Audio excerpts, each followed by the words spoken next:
Belachara offers seniors beautiful apartment living. It's a special, secure place to belong, providing choice, freedom and professional care.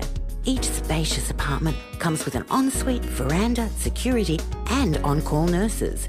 Entertain your guests in the elegantly appointed shared spaces. Our vibrant activities program will keep your mind and body active. Belachara welcomes new residents. Call us today on 5202 5300 for a personal tour. Good evening, Graham Rawlins with News Geelong. Tonight we look at the official opening of the Bowen Water $77 million new biosolids plant at the Black Rock Environmental Precinct. The Geelong Friday night markets in Johnson Park are up and running, together with the Saturday Torquay markets down at the Surf Coast.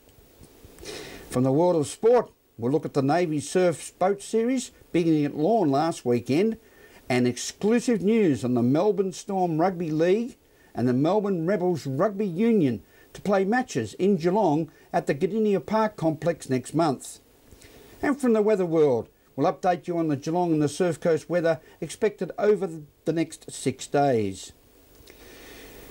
In 2009, a group of Indigenous artists participated in a printmaking workshop at the community of Yilpara.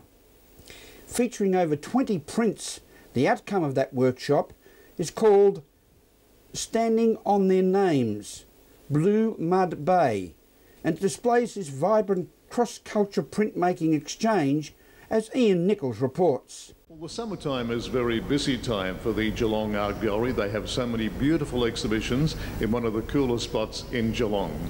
And we're concentrating today on this magnificent exhibition, The Jalkery, which features quite a deal, as you would imagine, of Indigenous paintings and the works of Arnhem Land. And we're speaking with the curator of the Geelong Art Gallery, Lisa Sullivan. Some paintings that have been gathered over years, some of them from private collections in fact, and celebrating the life of James Sayre, who I believe was one of the founding members of this Geelong Art Gallery way back. That's correct. He was an individual who was very much the driving force behind the foundation of the gallery.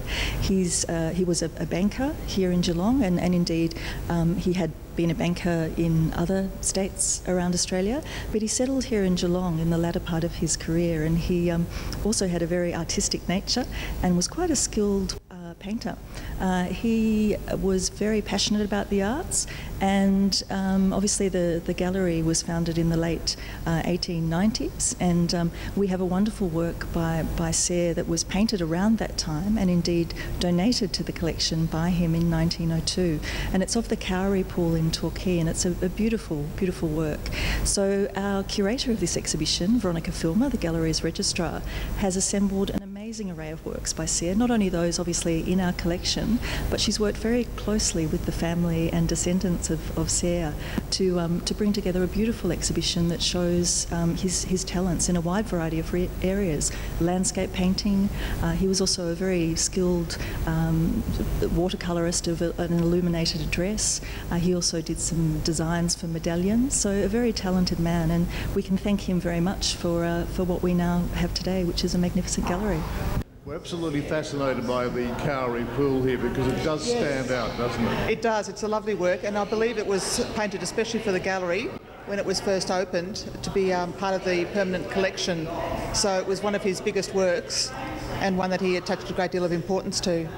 We are going to have a word with the great-granddaughter of James Whitley Sayre, Betty Cornford, who is just doing like a little floor talk here at the moment. That's right. But was there much work involved in putting this all together?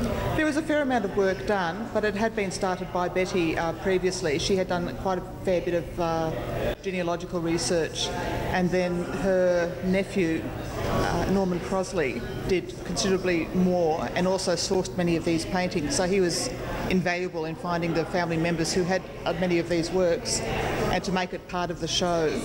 And then there was just further research to find out exactly what James was doing in the various cities that he was working in and how involved he was in the art world in those cities. Yes, well, it certainly made his presence felt, didn't he, in that period of time, going back around about the same time as the gallery opened.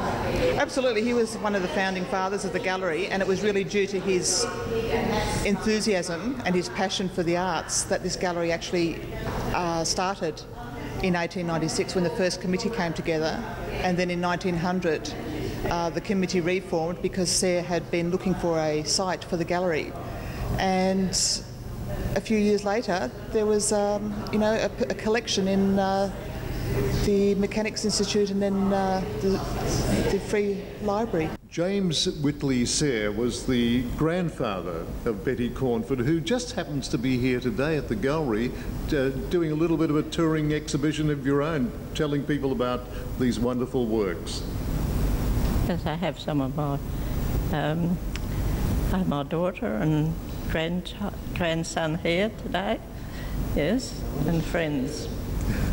That's wonderful. And this picture, this wonderful Cowrie Pool painting, which was donated by James Sayre not long after it was painted. Yeah. And it got lost, you say. It went missing for a little while. Yes, it was found in where they brought it back from the Ballarat Gallery where it had been restored.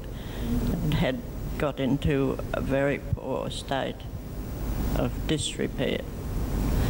So I think after the war they found that there were people who could do this work, and as most people know, you have to take great care of restoring anyone else's work. Exactly. And not alter it. Well, it's a magnificent display, and be probably the last opportunity the general public will get to see the works of James Whitley Sayre. Well, I hope not. It'll be perhaps the last time we see them all together like this. There's been a lot of work put into getting this collection together, and a lot of it the pictures have been cleaned and reframed, especially for today on this month. At the Jolkery exhibition here at Geelong Art Gallery, this is Ian Nicholls for News Geelong. Thank you, Ian. This is News Geelong on this Friday night as we go to a break and return with more news after this.